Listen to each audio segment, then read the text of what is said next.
بسم الله الرحمن الرحيم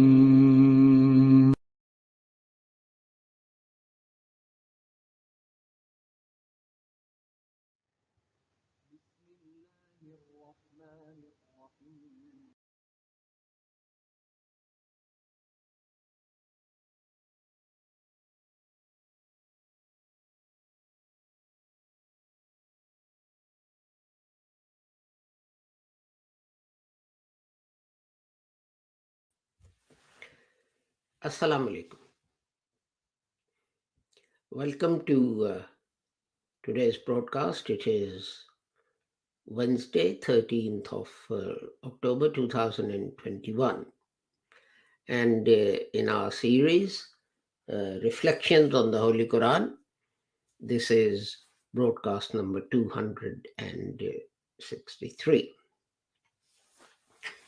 And we are at the moment discussing um,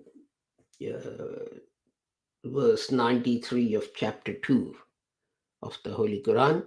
And this is the seventh broadcast in that regard.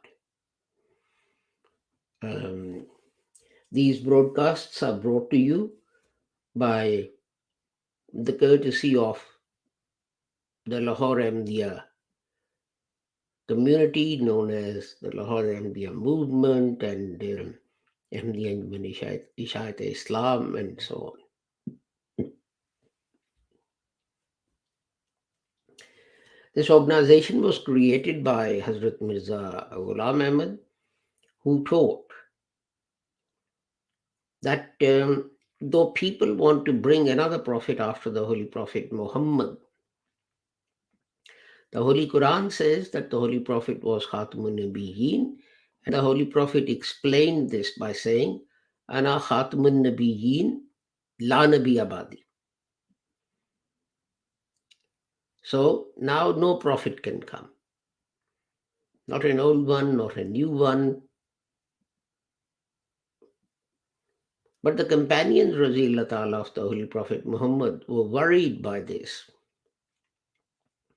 And they said to the Prophet Muhammad that previous nations, ummas, when they went astray, a prophet would appear to guide them back to the right path.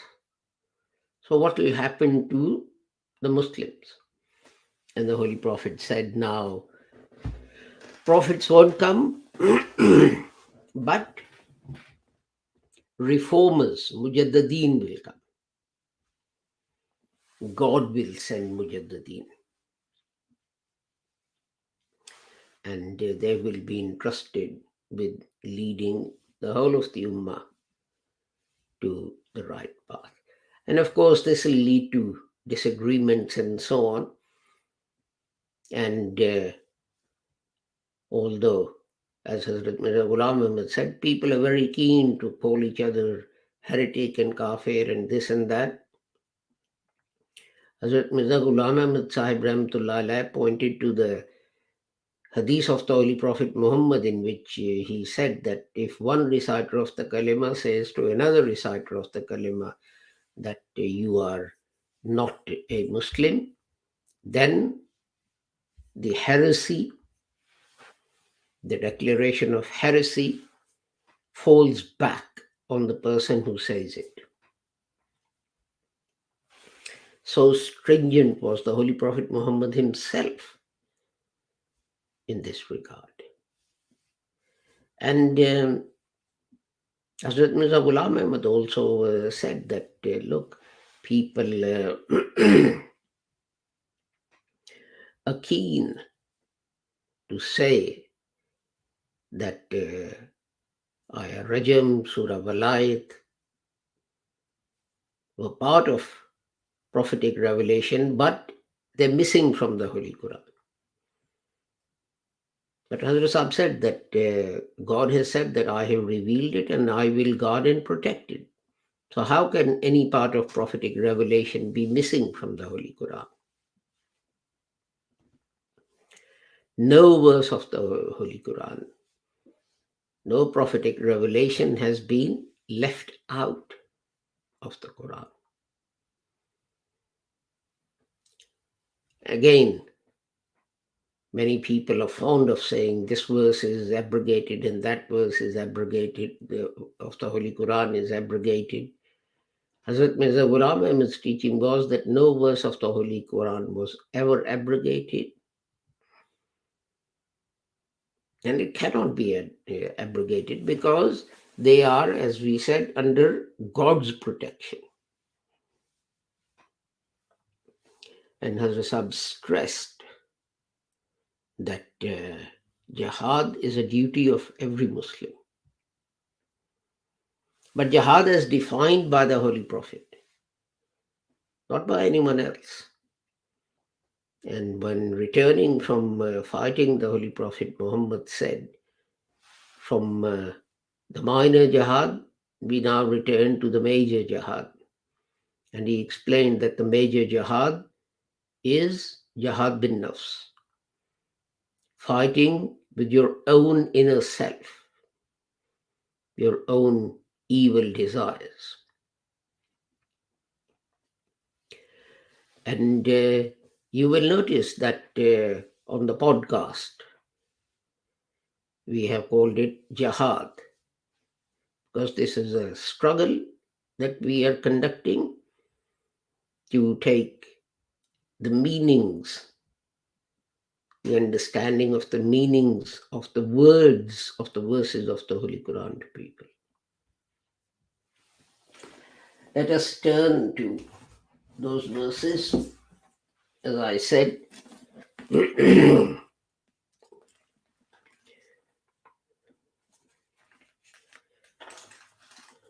chapter 2, verse 93. وَإِذْ أَخَذْنَا أعوذ بالله من الشيطان الرجيم بسم الله الرحمن الرحيم وَإِذْ أَخَذْنَا مِيثَاقَكُمْ وَرَفَعْنَا فَوْقَكُمُ الطُّورَ خُذُوا مَا آتَيْنَاكُمْ بِقُوَّةٍ وَاسْمَعُوا قَالُوا سَمِعْنَا وَعَصَيْنَا وَأُشْرِبُوا فِي قُلُوبِهِمُ الْعِجْلَ بِكُفْرِهِمْ قُلْ بِئْسَ مَا يَعْمُرُكُمْ بِهِ إِيمَانُكُمْ إِن كُنتُم مُؤْمِنِينَ. And when we made a covenant with you, and we raised the mountain above you, take hold of that which we have given you with firmness and obey. They said, we hear and we disobey. And they were made to imbibe the love of the calf into their hearts on account of their disbelief. Say, evil is that which your faith bids you, if you are believers. And today we are going to look at two words, al-ajl and bi kufrihim. So let me turn to my notes, if I can find them on. There we are.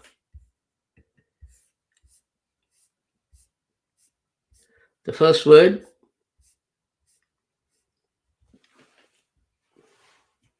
its triliteral root is Ain Jim Lam.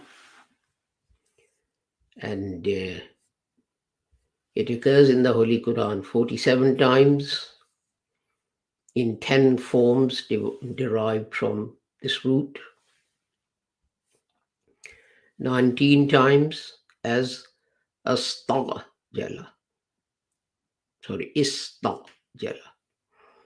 and 10 times as Ajl, 5 times as Ajila, and 5 times as Ajala. So that makes 29. That's 39 times out of 47. And those of you who know Urdu would know that the Urdu word ajlat is the same as this. It means to hurry, to hasten. Um, and but as a noun, it means the calf or a calf. Ajlan jasadan lahu. A calf, chapter 7, verse 141. So,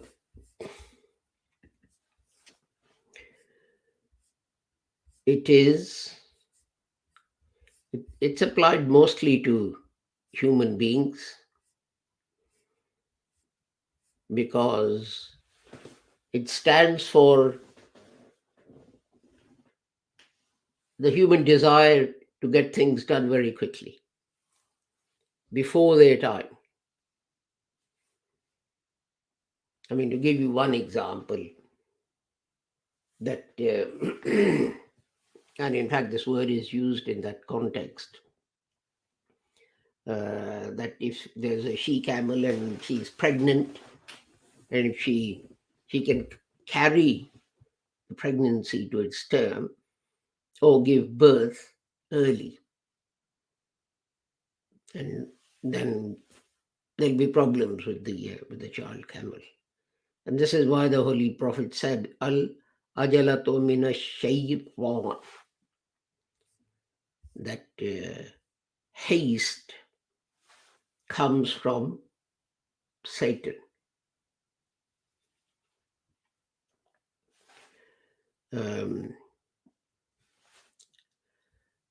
Sa'urikum ayati fala tastajilun. Chapter 21, verse 37. You will see my signs shortly. So don't be in a haste. Don't be in a hurry. Wala tajil bil Quran.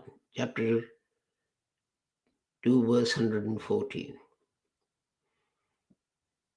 Don't recite the Holy Quran in haste. And we see this, during Ramadan Taraweeh, and we see this on these funeral or death rituals, 40 days and all this kind of thing. The deceased's family, they call these professional reciters of the Holy Quran, who sit there and rattle off the Holy Quran at a great speed. The point about this verse of the Holy Quran is that it's not just physically recited slowly, but that you think and reflect on the message of the Holy Quran.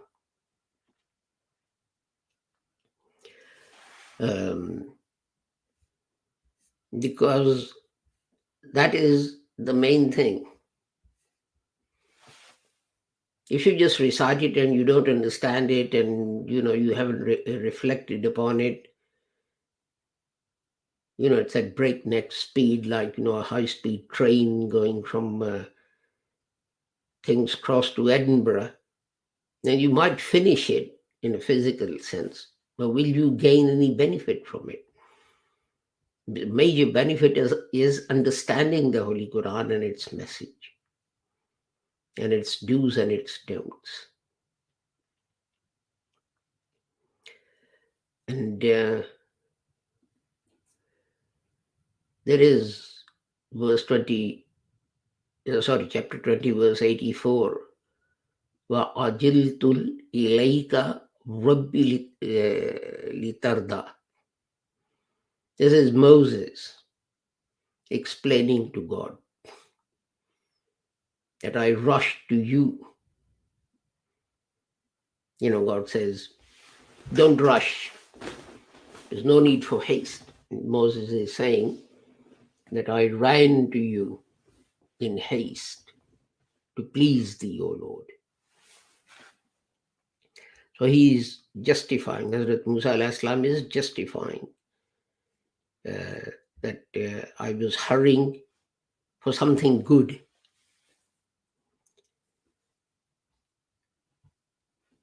So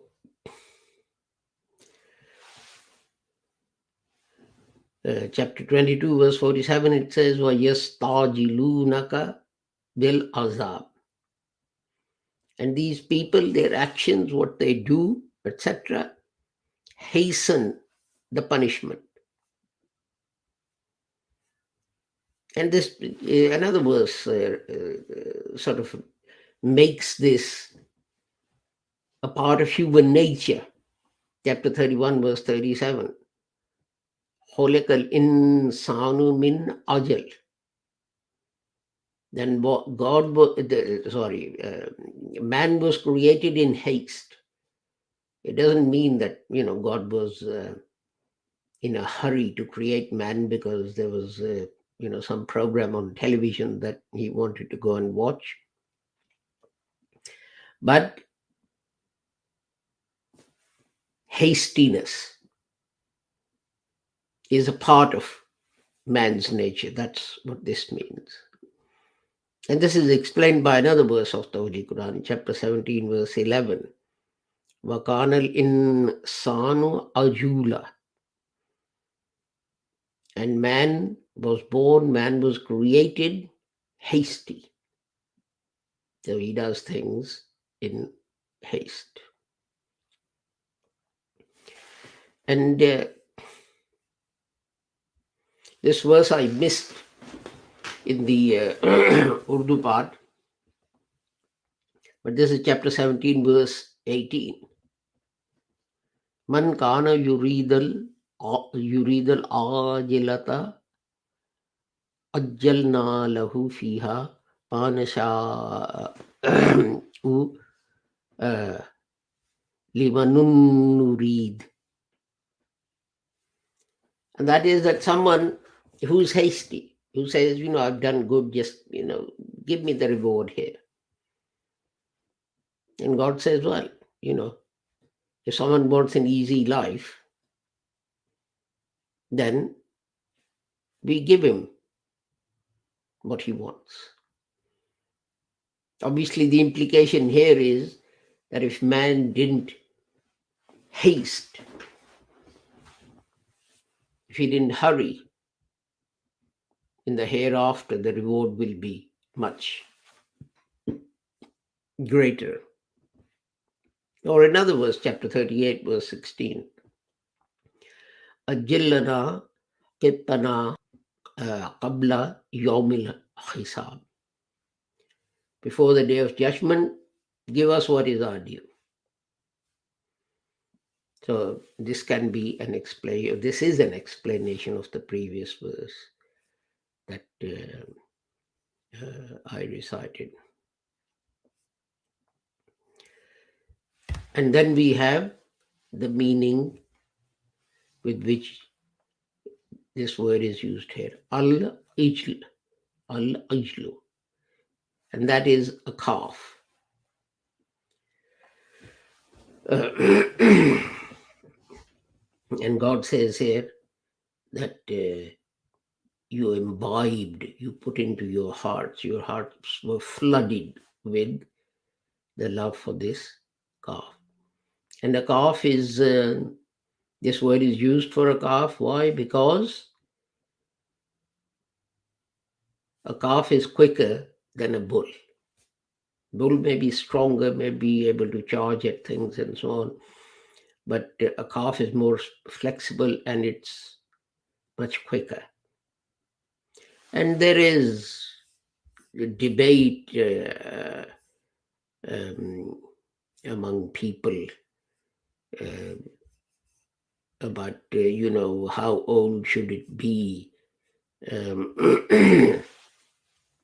before a calf becomes a bull and all this kind of thing. But, that is not our purpose in looking at these meanings and so on. And there's another verse, 31, chapter 31, verse 37. Khuliqal insanu min ajli, which I actually read out. But I forgot to point out that some people say here ajalun means dust. Man is created from dust. But a better translation is, as I said, there's another verse which explains this by saying that man was created in with a nature that is hasty. Although al-ajalun is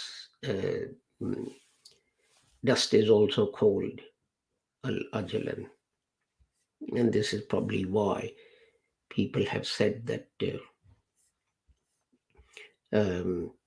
Or people translate it as man was created with dust and so on. But I agree with the school of thought that says it actually refers to haste in man's nature. The next word, bikufrihim, the word itself is kufar here, and its root is ka, fa, ra. And it occurs in the Holy Quran 525 times, and you have in 14 different forms derived from kafara. 289 times as kafara, and then 129 times as kafirun. So I guess that takes care of the most of the occurrences. 37 times as kufr and 14 times as kafara and 12 times as kafur, and then the rest is once and twice and so on. For example, kafur occurs once. Kafar, I forgot, that's 5 times, and kafarat is 4 times, but I mean a few times. Kufur is 3 times, etc. And if I could, I would give you a test to see what it means, but I can't. So I'll carry on chatting myself. Now, its real meaning, the basic thing, is to hide something. Darkness is called al. Kufru is the word used for darkness, night, because it hides everything. It's dark and you can't see anything.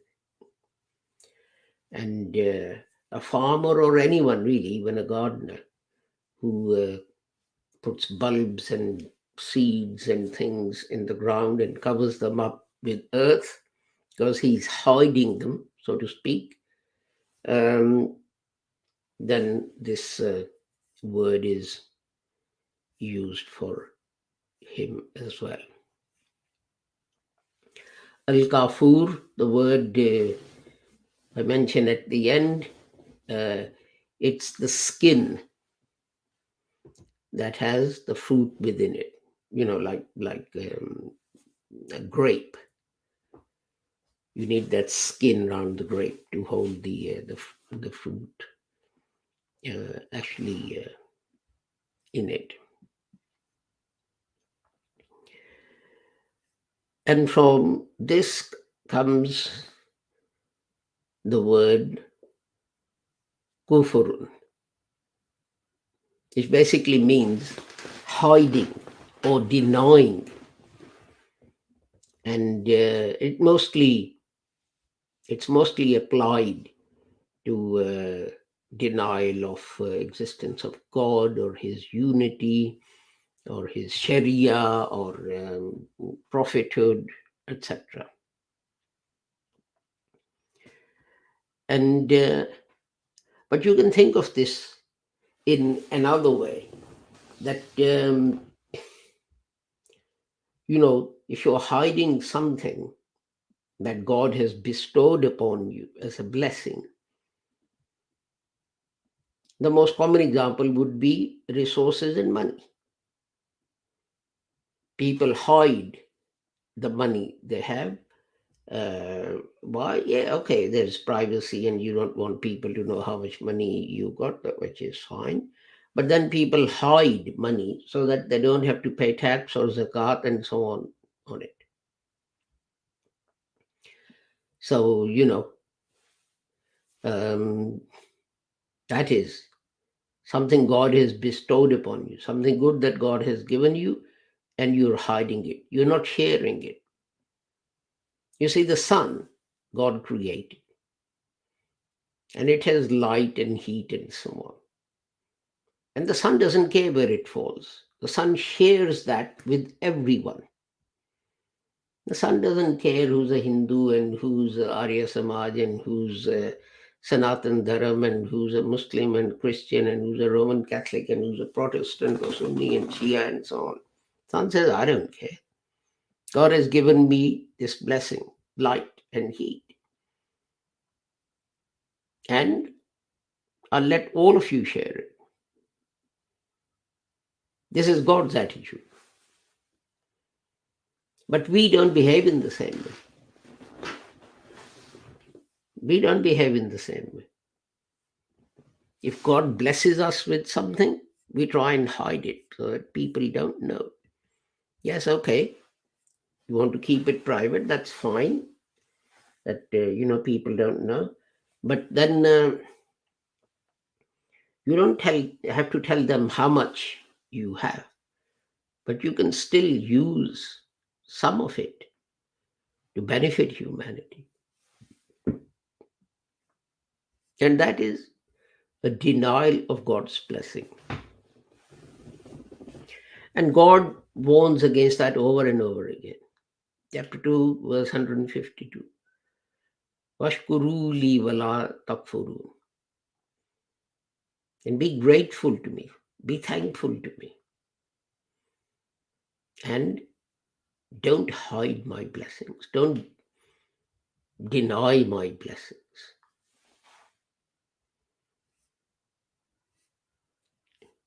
And and then there's a warning as well, chapter 14, verse 7. La in shakartum la zaidannakum wala in kafartum inna azabi lashadid. Chapter 14, verse 7. If you're grateful, then I'll grant you more. But if you're ungrateful, there the word is used, kafartum. If you are ungrateful, then I'll punish you as well. My punishment is very severe. In other words, I will just simply withdraw my blessings.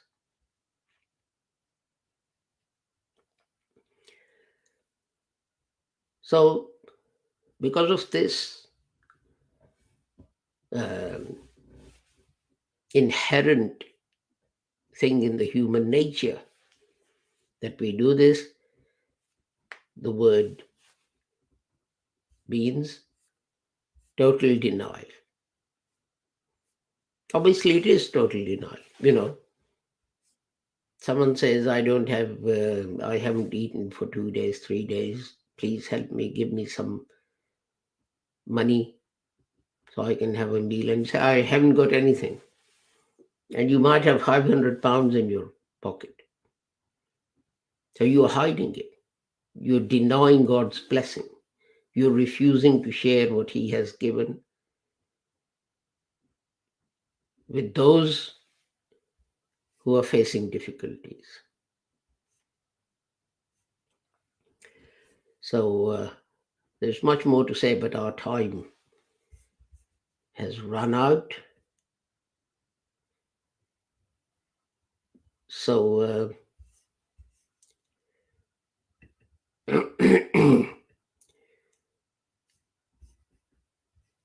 I noticed that on one of the Facebook, I was wondering why there weren't so many people there.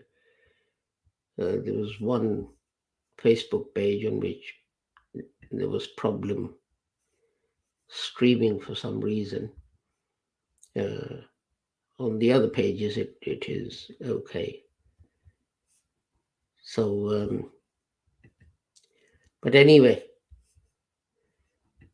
our time is up. So I take my leave of you with the prayer that whoever you are and wherever you may be, may Allah keep you safe and sound and free from harm. Assalamu alaikum, Khuda Hafiz, and goodbye.